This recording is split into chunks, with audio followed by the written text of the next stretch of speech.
they've got the smoke on now. That's everybody's going to be approaching from the east.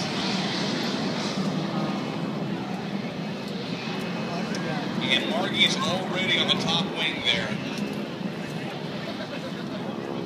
Hi. And this is akin to the kind of things you see in the 1920s and 1930s called barnstorming, when airplanes were used as an entertainment device to help people make money. And here we go on a conventional loop there, Margie on top of the wings with her arms out.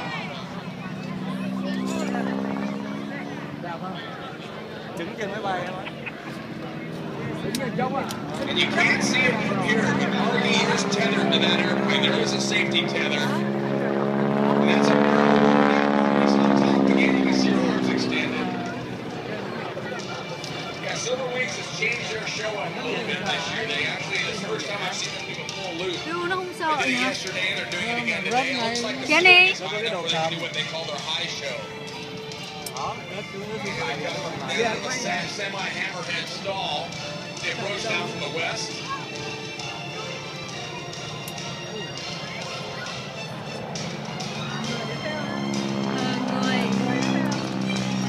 And there she is again on the front side of the wing rack.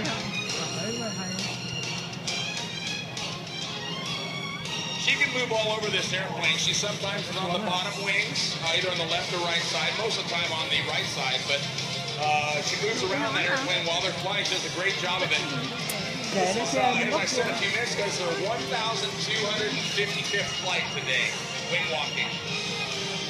Cái này là cái chuyến 500 mấy chục lần nó làm rồi, đã làm qua rồi. Biplane was built large numbers. Almost anybody who got their wings was trained in one of those, whether it was a Navy